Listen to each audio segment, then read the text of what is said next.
Assalamualaikum warahmatullahi wabarakatuh. Inilah sebuah kisah nyata tentang kemuliaan akhlak yang diuji oleh gengsi dan jabatan. Di sebuah desa yang tenang, satu langkah keberanian seorang guru ngaji akan membuka tabir hati yang selama ini tertutup. Dengarkan dengan saksama, karena setiap detik di awal ini menuntun kita pada hikmah yang akan memancar di akhir. Pagi itu, embun masih menggantung di ujung daun singkong. Jalan tanah di depan rumah besar kepala desa tampak sibuk oleh langkah dan bisik. Di gerbang yang dicat mengkilap, seorang lelaki berdiri menunduk, memeluk map tipis yang usang di dada.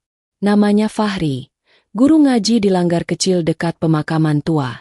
Bajunya lusuh, putihnya telah beranjak menjadi gading, namun matanya jernih seperti air sumur yang tak pernah kering. Seorang satpam desa melirik ragu. "Ada keperluan apa, Mas?" Fahri menatap sopan. "Saya hendak menemui Pak Kades Wiryo." Dari teras, Pak Wiryo muncul dengan kemeja yang disetrika rapi. Di sampingnya, sekretaris desa membawa setumpuk berkas. Tangan kiri Pak Wiryo mengecek jam, tangan kanannya mengatur tamu. "Cepat saja. Waktu saya sempit." Suaranya datar, bagai garis penggaris di buku administrasi. Fahri maju selangkah, menahan getar di tenggorokan. "Pak, saya Fahri. Saya ingin menyampaikan hajat. Dengan memohon ridho Allah, saya melamar putri Bapak, Siti." Desa seolah menahan napas. Burung-burung di rambutan pun terdengar diam. Seorang ibu yang hendak mengantar piring berhenti di tangga. Tatapnya tak percaya. Sekretaris desa saling pandang dengan satpam. Bibirnya mengerut menahan gumam. Pak Wiryo mengangkat alis, menatap Fahri dari peci ke sandal jepit yang retak di tumit. "Kamu melamar Siti?" "Iya, Pak. Bila Bapak berkenan, saya akan datang bersama keluarga untuk memuliakan adat." Pak Wiryo mengembuskan napas. Tawa kecil melenting dari kerongkongannya. "Kamu guru ngaji di langgar kecil itu. Gajimu tidak tetap. Bajumu lusuh. Sepatumu saja bukan sepatu. Lalu kamu bilang ingin menikahi anak kepala desa." Fahri menunduk. Sorot matanya jinak. "Benar, Pak. Saya tidak punya banyak. Saya hanya berusaha jujur dan bekerja. Anak-anak belajar mengaji gratis setiap maghrib. Saya juga mengajar baca tulis bagi yang tertinggal. Saya bersedia memulai dari apa yang saya punya." Dari balik jendela, Siti berdiri di sela tirai, menahan debar yang tak bisa ia redam. Wajahnya teduh, kerudungnya rapi, matanya memantulkan kenangan tentang seorang lelaki yang setia menunggu santri terakhir pulang, memastikan lampu langgar dimatikan, memastikan pintu ilmu selalu terbuka. Sekretaris desa menahan senyum sinis. "Mas, menikah itu bukan hanya niat, tapi biaya." Fahri menoleh, pelan namun tegas. "Benar, Pak. Biaya bisa dicari. Akhlak harus dijaga. Saya datang membawa niat baik." Pak Wiryo meluruskan punggung. "Dengar, Fahri. Dunia ini berjalan dengan aturan. Ada martabat keluarga. Ada gengsi jabatan. Jangan bawa lamaran ke rumah saya dengan baju kumal seperti itu. Kamu mau memalukan saya di depan warga." Langit mendadak mencoba menurunkan awan. Aroma tanah basah masuk dari kebun belakang. Fahri menatap ke halaman, ke pot bunga yang dirawat rapi, ke bendera kecil yang masih berkibar di sisa angin kampanye. Ia menarik napas. "Maafkan saya bila tampak mengusik ketenangan. Saya tidak ingin memalukan siapapun. Saya hanya ingin memuliakan, bukan merendahkan." Sebuah suara pelan menyelinap dari ambang pintu. "Ayah!" Siti melangkah keluar. Gema langkahnya hampir tak terdengar, namun detaknya terasa kuat di dada siapapun yang melihat. Fahri pernah menyelamatkan Mimih, anak Bu Surti, ketika tersesat di sawah malam hari. Fahri juga membantu Pak Arif yang sakit mengantar ke puskesmas. Ayah tahu itu. Pak Wiryo berdeham, menahan kilasan ingatan yang tidak ia ingkari. "Siti, masuk. Ini urusan orang tua." Siti menautkan jemari. "Saya hormat pada ayah. Saya tahu ayah ingin yang terbaik. Tapi saya melihat sesuatu di diri Fahri yang mungkin orang lain tidak sempat melihat. Sekretaris desa menatap langit. Seakan awan bisa menurunkan jawaban cepat. Satpam menukar posisi berdiri. Ragu apakah harus menengahi. Bisik warga bergaung di pagar. Mengalir seperti air yang mencari celah di batu. Pak Wiryo memalingkan wajah ke halaman. Lalu kembali menyorotkan matanya pada Fahri. Tanyakan pada dirimu. Kamu mau menanggung beban nama keluarga ini? Kamu mau menanggung sorot mata warga yang mengukur segalanya dari dompet dan kedudukan? Saya mau menanggung. Fahri berkata lirih tapi jelas. Dengan izin Allah, saya akan menanggung bukan karena saya kuat, melainkan karena saya ingin menjaga amanah. Senyum getir singgah di bibir Pak Wiryo. Kamu pintar merangkai kata. Namun hidup itu tagihan, bukan kalimat. Pulanglah. Kumpulkan dulu rupiahmu. Ganti bajumu. Lalu baru bicara tentang anakku. Hening turun seperti debu tipis. Siti menggenggam ujung kerudungnya. Mata berkabut. Tapi bibirnya menahan setiap bunyi yang hendak pecah. Fahri menunduk. Merapikan map yang dari tadi ia peluk. Baik, Pak. Terima kasih telah menerima saya. Saya akan pulang. Ia menoles kejap pada Siti. Tatapnya singkat, sabar, dan menenangkan. Seolah mengatakan bahwa waktu memiliki caranya sendiri untuk menenun. Langkah Fahri menyisakan jejak kecil di tanah yang baru disiram. Di ujung jalan, ia berhenti, memandang Langgar yang menatapnya dari kejauhan. Ia berbisik perlahan, nyaris tak terdengar, namun lirihnya menembus seluruh ruang yang menonton. Ya Allah, kuatkan hati ini. Jadikan niat ini penjaga akhlak, bukan jembatan untuk sombong. Menjelang zuhur, kabar peristiwa pagi itu sudah bergerak lebih cepat daripada angin. Di warung kopi depan balai desa, suara kayu dipukul pelan ke meja jadi penanda topik baru. Fahri melamar Siti, kata seorang bapak sambil meniup kopi. Berani juga. Timpal yang lain. Berani karena yakin, atau nekat karena tidak tahu diri. Jangan menghina orang yang tidak menghina. Tegur seorang kakek yang dari tadi diam. Ada hal yang tidak bisa kalian ukur dengan uang. Di rumah Pak Wiryo, Siti duduk di tepi ranjang, menatap kotak perhiasan hadiah arisan yang tak pernah ia pakai. Ibunya menghela napas. Memijat pelipis. Ibumu tidak bisa melawan ayahmu. Tapi ibu melihat caramu melihat lelaki itu. Matamu tidak pernah salah jika berbicara tentang ketulusan. Siti menunduk. Saya tidak ingin menantang ayah. Saya hanya ingin jujur pada perasaan yang saya doakan dalam diam. Sore hari, Langgar kembali bernyala. Anak-anak mengaji mengeja huruf demi huruf. Suara mereka seperti gemericik air di saluran irigasi. Fahri duduk di depan. Suara bacaan tegas namun teduh. Satu persatu murid ia dengarkan. Seorang bocah telat datang. Lututnya berdebu. Nafas terengah. Maaf, Ustaz. Tadi bantu ibu cuci piring di warung. Fahri tersenyum. Menepuk pundaknya. Tidak apa. Duduk. Hari ini kita belajar menuntaskan ayat. Karena ayat yang tak dituntaskan sering berubah jadi beban di hati. Selepas maghrib, Langgar sepi. Di meja kecilnya, Fahri menulis rencana kerja. Ia menghitung biaya hidup sederhana, mencari tambahan mengajar di dusun sebelah, membuat daftar yang rapi namun tidak bohong pada kenyataan. Tiba-tiba, suara sandal berderit di ambang pintu. Seseorang berdiri membawa kantong kain berisi beberapa buku. Siti. Wajahnya tenang, seperti telaga yang menampung rembulan. Saya kembalikan buku-buku yang dulu Ustaz pinjamkan. Tentang sabar, tentang amanah, tentang menata niat. Saya membacanya, dan saya menemukan jawaban yang tidak bisa saya ucapkan di rumah. Fahri menatap lantai. Terima kasih sudah datang. Kehadiranmu membuat tempat ini terasa lebih terang, tapi terang yang tidak membuat silau. Siti meletakkan buku di meja. Ayah marah. Ayah merasa terhina. Tapi di mata saya, Ustaz tidak melukai siapapun. Ustaz hanya mengetuk, dengan cara paling sopan yang saya tahu. Angin membawa bau rerumputan basah.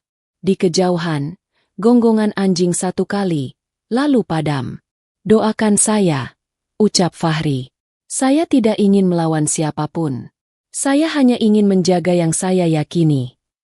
Saya mendoakan, kata Siti. Karena saya yakin doa yang baik akan menemukan jalannya. Siti pamit.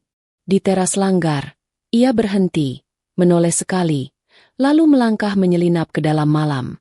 Fahri menatap bayangnya menghilang, lalu menunduk, merapikan buku-buku. Di antara halaman terakhir, terselip secari kertas kecil. Tulisan tangan itu rapi. Kalimatnya tidak panjang, namun rasanya menancap dalam. Jika niat adalah kunci, maka sabar adalah pintu. Saya menunggu di seberang pintu. Di balai desa, lampu ruang rapat menyala hingga larut. Sekretaris desa menyodorkan berkas proyek jalan yang bermasalah, angka-angka yang tidak cocok, kwitansi yang hilang, kontraktor yang menghindar. Wajah Pak Wiryo menegang, urat di pelipisnya tampak. Dunia yang ia rasa kokoh seperti pagar besi, tiba-tiba memunculkan retak halus. Pak, besok tim kecamatan meminta penjelasan. Suara sekretaris bergetar. Pak Wiryo berdiri dari kursi. Segera siapkan semua data. Kita tidak boleh membuat desa malu. Namun malam yang panjang seringkali pandai mengajari. Ketika langkah-langkah pulang mereda, ketika laron-laron menabrak kaca lampu, ketika suara jam dinding menjadi satu-satunya yang setia, hati yang kokoh pun mulai mendengar bisik yang lembut. Di telinga Pak Wiryo, entah mengapa, suara Fahri menggema ulang, sederhana namun tak mau hilang. Saya hanya ingin memuliakan, bukan merendahkan. Langit dini hari menyiapkan fajar. Di langgar kecil, cahaya lampu padam berganti sinar tipis dari timur. Fahri berdiri, menata sajadah, menutup doa yang ia panjatkan. Di udara, ada getar yang pelan, seperti janji yang belum diucapkan. Jalan menuju hari esok terbentang, dan di ujung jalan itu, ada sebuah kalimat yang kelak membuat seorang kepala desa menunduk malu, mengakui sesuatu yang selama ini ia tahan di balik gengsi. Kisah ini baru membuka pintunya. Di balik pintu berikutnya, langkah-langkah akan terdengar lebih jelas, suara hati akan bicara lebih lantang, dan satu kalimat akan mengubah arah banyak hal. Subuh menyapa lembut desa itu. Burung-burung di atap balai desa mulai berkokok bersahutan. Tapi di rumah besar Pak Wiryo, suasana masih muram. Di ruang tamu, tumpukan kertas dan berkas proyek berserakan di meja panjang. Kepala desa itu duduk termenung, matanya sayu. Sejak semalam, pikirannya tak tenang. Laporan dari kecamatan tentang ketidaksesuaian dana pembangunan jalan desa terus mengganggu hatinya. Pak, mau sarapan dulu? Suara istrinya lirih dari dapur. Nanti saja, jawab Pak Wiryo pendek. Ia belum bisa menatap siapapun dengan tenang. Siti berjalan perlahan mendekat, meletakkan segelas teh di hadapan ayahnya. Ayah belum tidur semalaman. Cobalah istirahat sebentar. Pak Wiryo menatap anak gadisnya sekilas. Kamu tak perlu khawatir. Semua ini urusan orang tua. Kamu fokus saja pada urusanmu sendiri. Baik, ayah, ucap Siti sambil menunduk. Namun ada sesuatu di matanya, lembut tapi tegas. Ia ingin bicara banyak, tapi memilih diam. Di sisi lain desa, Fahri sedang menyapu halaman langgar. Langit masih oranye pucat, embun belum kering di dedaunan. Ia menata sandal-sandal anak-anak ngaji. Lalu duduk sebentar membaca mushaf kecil yang sampulnya sudah pudar. Di antara doanya, ia berbisik, "Ya Allah, jangan jadikan ujian orang lain sebagai bahan untuk aku merasa lebih tinggi. Jadikan ujian mereka ladang bagiku untuk membantu." Sore harinya, kabar beredar cepat. Beberapa warga mulai membicarakan bahwa Pak Wiryo akan diperiksa karena dana proyek jalan yang tidak jelas kemana alirannya. Wajahnya yang dulu selalu tegas di balai desa kini mulai menunduk ketika berjalan melewati warga. Malam itu, saat gerimis turun, seseorang mengetuk pintu rumah Pak Wiryo. Tok, tok, tok. Ketukan itu pelan tapi pasti. Pak Wiryo yang sedang menatap kosong ke jendela menoleh. Siapa malam-malam begini? Ketika pintu dibuka, terlihat Fahri berdiri di bawah payung kecil. Bajunya basah sebagian, Tapi wajahnya tetap tenang. "Assalamualaikum, Pak." Pak Wiryo tertegun. "Fahri, kamu lagi?" "Waalaikumsalam. Saya dengar Bapak sedang kesulitan. Saya datang bukan untuk menambah beban, hanya ingin membantu sebisa saya." Pak Wiryo mengerutkan kening. "Membantu? Dengan apa? Kamu pikir masalahku kecil? Ini urusan besar, urusan pemerintahan, uang rakyat." Fahri menunduk. "Saya tidak paham soal pemerintahan, Pak. Tapi saya paham tentang menenangkan hati. Kadang, ketika kita jatuh, Allah mengirim orang yang dulu kita tolak, untuk mengingatkan kita agar tak lupa padanya." Kata-kata itu menusuk seperti pisau lembut yang tak berdarah, tapi membuat dada sesak. Pak Wiryo tak mampu bicara. Bibirnya bergetar. "Kenapa kamu masih peduli setelah aku menghina kamu di depan banyak orang?" Fahri tersenyum kecil. "Karena Allah tak pernah mengajarkan dendam, Pak. Hinaan Bapak tidak mengurangi rezeki saya sedikit pun. Tapi jika saya membalas dengan kebencian, mungkin itu akan mengurangi keberkahan hidup saya." Hening. Hanya suara hujan yang jatuh ke genting, dan sesekali petir yang samar jauh di bukit. Pak Wiryo memejamkan mata. Air matanya jatuh tanpa sempat ia tahan. Ia mengusap wajahnya cepat. Malu pada dirinya sendiri. "Masuklah, Nak Fahri." Mereka duduk di ruang tamu. Istri Pak Wiryo membawa teh hangat, menatap haru pada sosok guru ngaji sederhana itu. Fahri menatap pria yang dulu mengusirnya. "Pak, saya datang bukan untuk membicarakan lamaran. Saya datang karena saya takut kesulitan ini membuat Bapak menjauh dari Allah." Pak Wiryo menunduk dalam. "Aku malu. Aku dulu menghina pakaianmu, kata-katamu. Tapi sekarang justru kamu yang datang membawa ketenangan. Dunia ini memang terbalik, ya?" Fahri tersenyum tenang. "Tidak terbalik, Pak. Dunia hanya sedang menunjukkan mana yang sementara dan mana yang kekal." Beberapa hari kemudian, Pak Wiryo menghadiri pemeriksaan di kecamatan. Ternyata hasil audit menunjukkan ia tidak bersalah. Semua bukti mengarah pada kontraktor yang bermain curang tanpa sepengetahuannya. Nama Pak Wiryo bersih. Tapi yang paling membuatnya bergetar adalah sesuatu yang tak tercatat dalam laporan. Rasa malu di hatinya sendiri. Malam itu, ia memanggil Siti. "Anakku, ayah ingin bicara." Siti mendekat, duduk di hadapan ayahnya. "Ada apa, Ayah?" Pak Wiryo menarik napas dalam. Beberapa waktu lalu, ayah menolak lamaran Fahri dengan cara yang salah. Ayah memandang dari pakaian, bukan dari hati. Tapi ketika ayah jatuh, justru dia yang datang menolong. Siti menunduk. Air matanya menetes. "Saya tahu, Ayah. Fahri tidak pernah bicara buruk tentang ayah, bahkan ketika orang lain menertawakannya." Pak Wiryo mengusap kepala anaknya. "Kamu masih ingin menikah dengannya?" Siti menatap ayahnya dengan mata berkilat lembut. "Jika Allah masih menuliskannya untuk saya, iya Ayah." Pak Wiryo mengangguk pelan. "Baiklah, besok, ayah yang akan datang ke Langgar. Bukan untuk memanggil, tapi untuk meminta maaf." Pagi berikutnya, Langgar kecil itu ramai. Anak-anak ngaji berlari menyambut guru mereka. Fahri tersenyum seperti biasa, mengajari satu persatu membaca Iqra. Hingga tiba-tiba, dari arah jalan datang rombongan kecil. Di depan, Pak Wiryo berjalan dengan pakaian sederhana, tanpa pengawal, tanpa sepatu kulit, hanya sandal biasa. Ketika sampai di depan Langgar, ia menatap Fahri yang sedang duduk. "Assalamualaikum." Fahri menjawab, "Waalaikumsalam, Pak Kades." Pak Wiryo menatap semua warga yang kebetulan berkumpul di sana, lalu berkata lantang namun suaranya bergetar.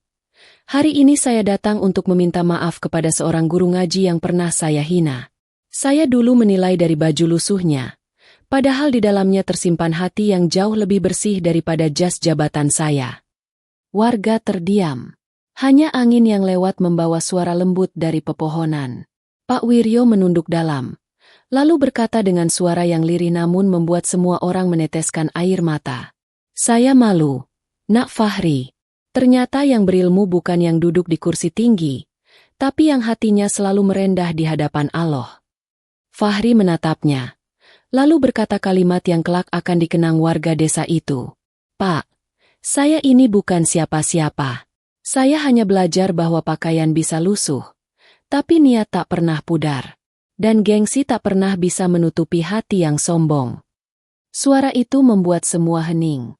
Hanya gemerisik daun yang menjawab. Sejak hari itu, hubungan mereka berubah. 2 bulan kemudian, di masjid besar desa, terdengar ijab kabul yang menggema haru.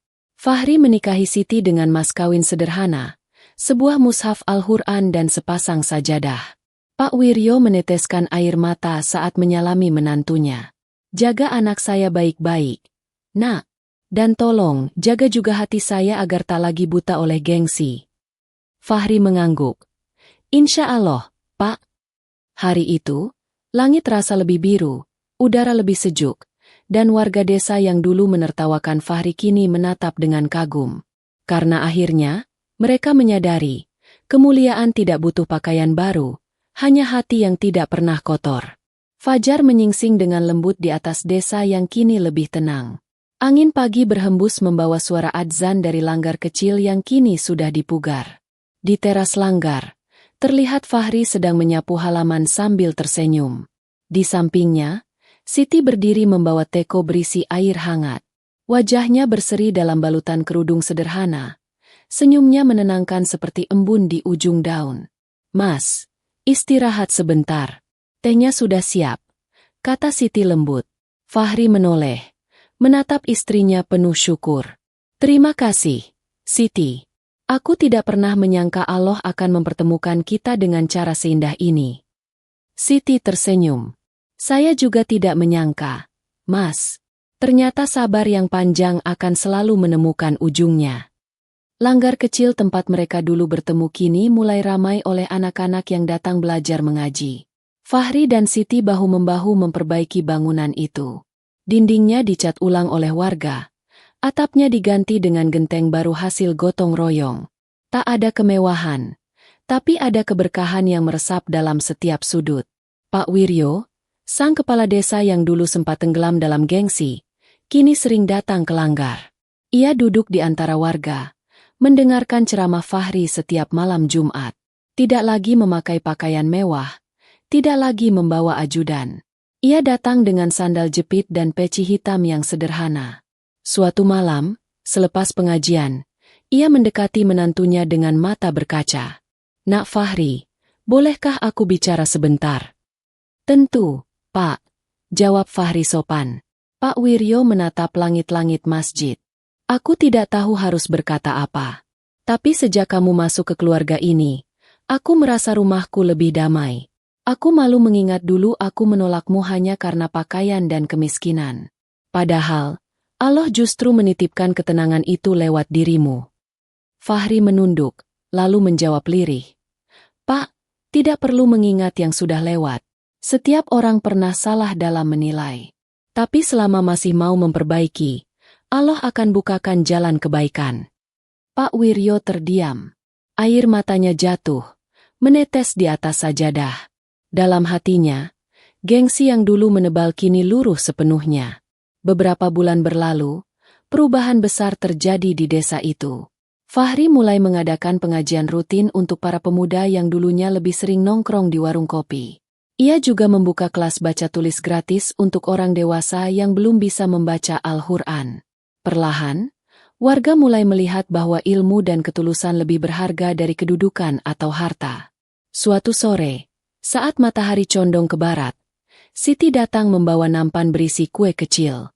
Mas, ini buat anak-anak ngaji. Mereka bilang kalau habis belajar ingin makan kue buatan saya. Fahri tersenyum. Kau memang selalu tahu cara membuat orang bahagia dengan hal kecil. Siti menatap suaminya lembut. Saya hanya belajar dari Mas. Bahwa hal kecil yang dilakukan dengan niat baik bisa menjadi besar di sisi Allah. Hari demi hari, rumah mereka yang sederhana tak pernah sepi dari tamu. Ada yang datang meminta nasihat, ada yang hanya ingin berbagi cerita. Dan setiap kali ada yang datang, Fahri selalu menerima dengan senyum dan sabar, tak pernah membeda-bedakan siapapun. Suatu malam, di depan langgar, Pak Wiryo berbicara di hadapan warga dalam acara musyawarah desa. "Saudara-saudaraku," ucapnya dengan suara mantap. "Dulu saya pikir kemuliaan hanya milik mereka yang punya jabatan dan uang. Tapi saya salah. Kemuliaan sejati justru milik orang yang hatinya ikhlas dan hidupnya penuh manfaat.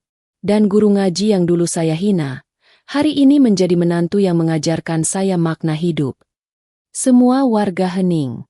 Beberapa menunduk haru, sebagian meneteskan air mata.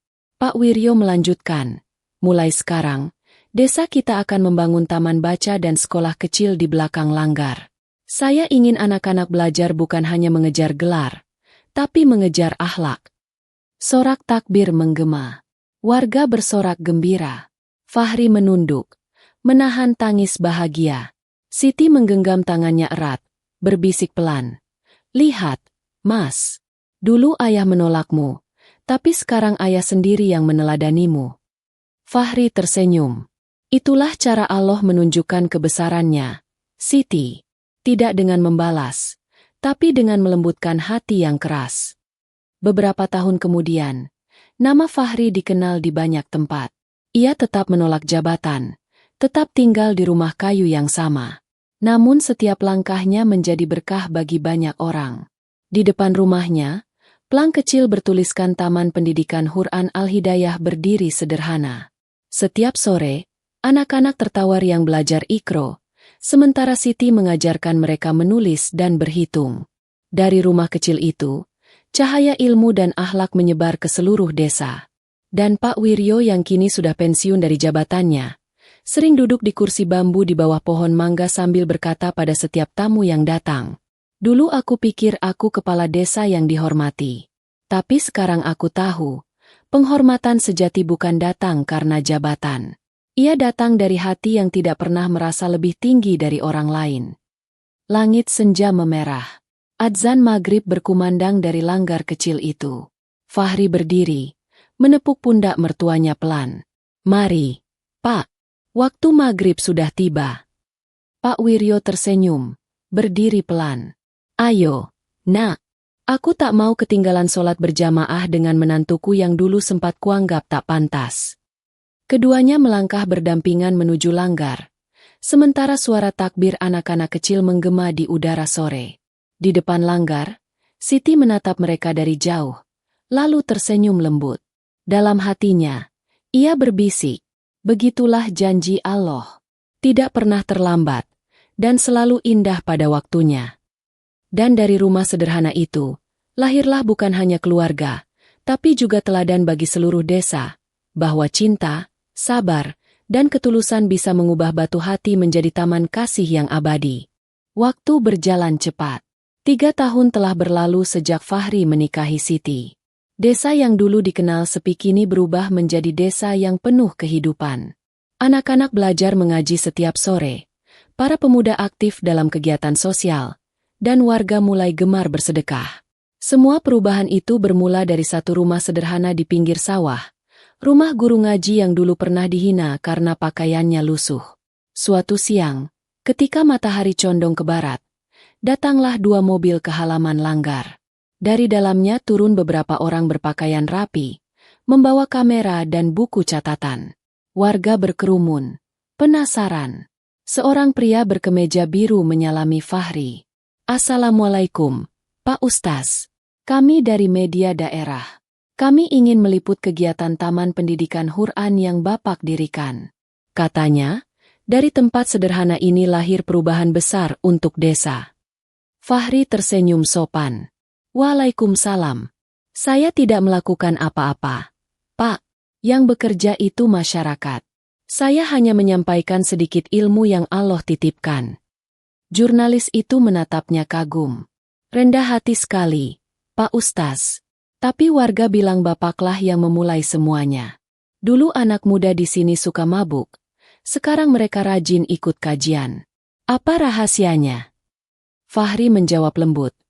"Saya hanya mengajak mereka mengingat bahwa hidup ini sebentar. Kalau waktu yang sebentar ini tidak digunakan untuk kebaikan, maka penyesalan akan lebih panjang dari usia.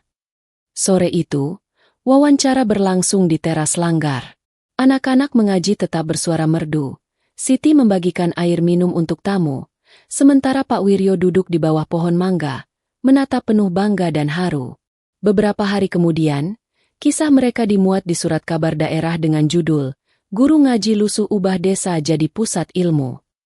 Berita itu viral, dan tak lama kemudian, banyak desa lain datang berkunjung. Mereka ingin belajar bagaimana Fahri bisa menggerakkan masyarakat tanpa jabatan dan tanpa dana besar. Suatu hari, rombongan dari kecamatan datang. Kepala Dinas Pendidikan bahkan ikut serta.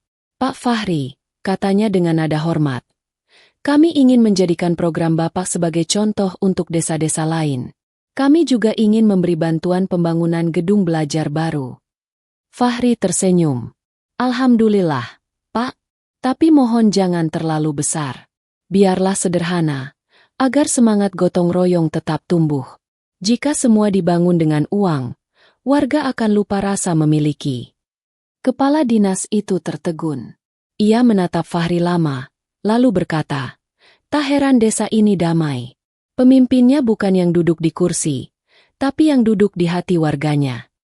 Malamnya, setelah semua tamu pulang, Fahri dan Siti duduk di beranda rumah mereka. Angin malam berhembus lembut, membawa suara jangkrik dan aroma bunga melati dari halaman. Mas, kata Siti pelan, siapa sangka, dulu kita hampir menyerah. Ayah menolak lamaranmu, dan aku hampir pasrah. Fahri menatap langit, bintang bertabur di atas kepala. Siti, setiap penolakan manusia adalah ujian agar kita lebih yakin pada Allah. Kalau dulu aku marah, mungkin tidak akan ada semua ini. Kadang, sabar itu seperti benih. Awalnya kecil, tapi jika dirawat, ia tumbuh menjadi pohon yang menaungi banyak orang. Siti tersenyum. Matanya berkilat di bawah cahaya lampu minyak. Mas, ayah sekarang sering meneteskan air mata ketika mendoakan kita. Dia bilang setiap kali melihat anak-anak ngaji, hatinya tenang. Fahri mengangguk. Aku pun selalu mendoakan beliau. Karena kalau bukan lewat beliau, aku takkan belajar arti kesabaran yang sesungguhnya. Keesokan harinya, sebuah surat datang dari kota besar. Isinya undangan untuk Fahri mengisi ceramah di sebuah universitas Islam. Mereka ingin mendengar kisah inspiratif tentang perubahan desa yang ia pimpin. Pak Wiryo yang membaca surat itu justru lebih gembira daripada Fahri.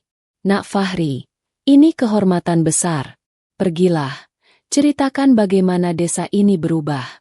Jangan khawatir urusan di sini, aku yang akan menjaga langgar. Fahri tersenyum tenang. Pak, saya bukan ustaz besar. Saya hanya guru ngaji kampung. Pak Wiryo menepuk bahunya. Justru itu, nak, karena engkau guru ngaji kampung yang ikhlas, maka Allah yang membesarkan namamu. Beberapa minggu kemudian, Fahri berdiri di depan ratusan mahasiswa dan dosen. Ia tidak membawa catatan, hanya selembar kertas bertuliskan satu kalimat. Ketulusan adalah keajaiban yang tak terlihat. Dalam ceramahnya, ia berkata, saya bukan siapa-siapa. Dulu saya hanya orang yang ditolak karena baju lusuh dan rumah reot. Tapi saya percaya, jika niat baik kita tulus, Allah akan mengubah setiap hinaan menjadi jalan untuk meninggikan derajat.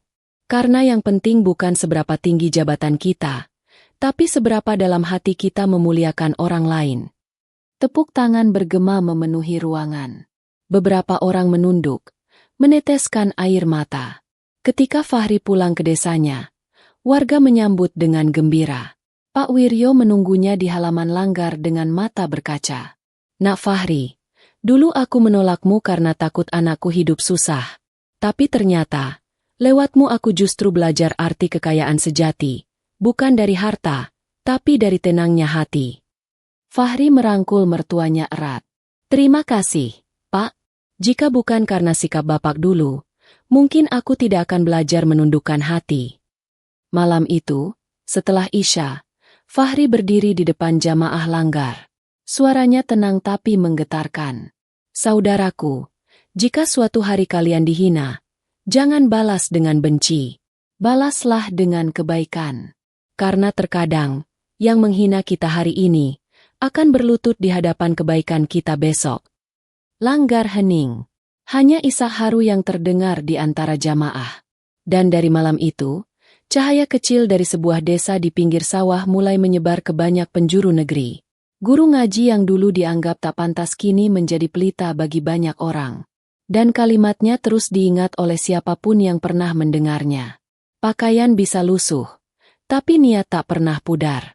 Gengsi bisa tinggi, tapi tidak akan pernah menandingi hati yang ikhlas. Setelah kisah Fahri dan desanya menjadi pembicaraan banyak orang, kehidupannya perlahan berubah. Banyak tamu datang dari luar kota, meminta nasihat, mengundang ceramah, dan beberapa bahkan menawarkan jabatan. Tapi di tengah segala pujian itu, Fahri tetap memilih hidup sederhana di rumah kayunya bersama Siti dan mertuanya, Pak Wiryo. Namun, seperti pepatah lama, semakin tinggi pohon tumbuh, semakin kencang pula angin yang datang menerpa. Suatu hari, datanglah seorang pengusaha dari kota. Namanya Arman. Ia menawarkan kerjasama membangun sekolah Islam modern di desa itu. Pak Fahri, katanya dengan senyum lebar, saya ingin membantu. Saya punya modal, Bapak punya nama. Kita bangun lembaga besar, dengan fasilitas lengkap. Bapak bisa jadi direktur utama. Fahri menatapnya tenang. Terima kasih, Pak Arman. Tapi saya ini guru ngaji kampung. Saya takut kalau saya menerima terlalu besar. Nanti saya lupa niat awal saya. Arman tertawa pelan. Pak Fahri terlalu rendah hati. Bukankah semakin banyak fasilitas, semakin banyak manfaat? Fahri tersenyum tipis.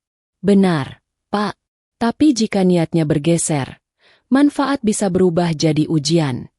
Beberapa minggu kemudian, kabar beredar bahwa Fahri menolak tawaran besar dari kota. Sebagian warga menghormati keputusannya, namun sebagian lain mulai berbisik-bisik. Sayang sekali, kalau dia mau menerima tawaran itu, desa kita pasti makin maju, kata seorang ibu di pasar. Ah, mungkin dia takut kehilangan pamor kalau ada orang lain yang ikut terkenal, sahut yang lain. Bisikan itu mulai menyebar. Hingga suatu sore, datanglah kabar yang membuat langit hati Fahri mendung. Seseorang mengadu ke pihak kecamatan, menuduh bahwa Fahri menggunakan dana bantuan masjid untuk kepentingan pribadi. Padahal, tuduhan itu tak pernah terjadi. Siti menangis mendengar kabar itu. Mas, kenapa orang tega memfitnahmu seperti itu? Fahri menggenggam tangan istrinya lembut. Siti, jangan bersedih. Fitnah itu memang bagian dari ujian orang yang berbuat baik. Jika aku sibuk menjawab semua tuduhan, aku tak akan sempat berbuat benar lagi. Namun fitnah itu semakin besar. Beberapa warga mulai menjauh. Beberapa murid mengaji berhenti datang. Pak Wiryo pun mendengar kabar itu di balai desa. Wajahnya menegang. Dadanya panas oleh amarah. Siapa yang berani menuduh menantuku seperti itu? Katanya keras. Aku tahu Fahri lebih jujur dari siapapun di desa ini. Tanpa menunggu, malam itu juga ia mendatangi rumah Fahri. Nak, biarkan aku yang bicara di depan warga. Aku tidak bisa diam melihat orang menodai nama baikmu. Fahri menunduk. Pak, jangan. Biarlah mereka berkata apapun. Jika kita benar, Allah akan buktikan dengan caranya sendiri. Tapi, nak. Pak, dulu saya juga pernah dihina karena baju lusuh. Tapi lihat, Allah membalikan keadaan dengan caranya. Sekarang biarkan dia yang bekerja lagi. Beberapa hari kemudian, kecamatan mengadakan pemeriksaan. Semua data, semua kwitansi, semua laporan diminta. Siti membantu menyiapkan berkas-berkas lama. Setelah 3 hari, hasil pemeriksaan keluar, tuduhan itu tidak terbukti. Semua dana digunakan dengan jujur dan bahkan kelebihan uang digunakan untuk membeli Al-Quran tambahan bagi santri. Warga desa pun terdiam. Orang yang menuduh akhirnya merasa malu sendiri. Dialah Arman, pengusaha dari kota yang kecewa karena ditolak oleh Fahri. Malam itu, Fahri dipanggil untuk berbicara di depan warga. Langgar penuh. Suasananya hening. Ia berdiri di depan mimbar, menatap wajah-wajah yang dulu percaya padanya tapi sempat goyah karena kabar bohong. Saudaraku, ucapnya tenang. Hari ini Allah sudah menampakkan kebenaran. Saya tidak marah pada siapapun. Karena kalau bukan karena tuduhan ini, mungkin kita semua tak akan belajar tentang pentingnya kejujuran. Salah seorang warga menunduk malu. Maafkan kami, Pak Fahri. Kami sempat percaya gosip. Fahri tersenyum. Tak perlu minta maaf. Saya pun manusia. Bisa salah, bisa hilaf. Tapi semoga mulai hari ini, kita semua belajar untuk berhati-hati dalam menilai. Dari barisan belakang, tiba-tiba Pak Wiryo berdiri. Suaranya bergetar tapi tegas. Dulu aku pernah menghina menantuku ini karena pakaiannya lusuh. Sekarang aku hampir kembali salah karena dia melihat orang memfitnahnya. Tapi hari ini aku belajar satu hal. Orang yang jujur tak perlu membela diri, karena Allah sendiri yang akan membelanya. Langgar itu hening. Banyak warga menangis. Arman yang duduk di luar menunduk dalam. Malu luar biasa. Ia mendekati Fahri setelah jamaah bubar. Maafkan saya, Pak Ustaz. Saya iri, saya salah.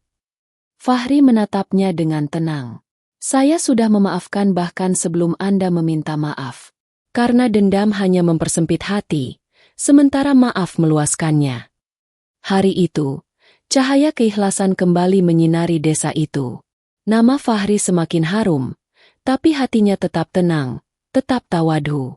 Setiap malam, ia berdoa bersama Siti dan Pak Wiryo, memohon agar ketenaran tak menjauhkan mereka dari kerendahan hati.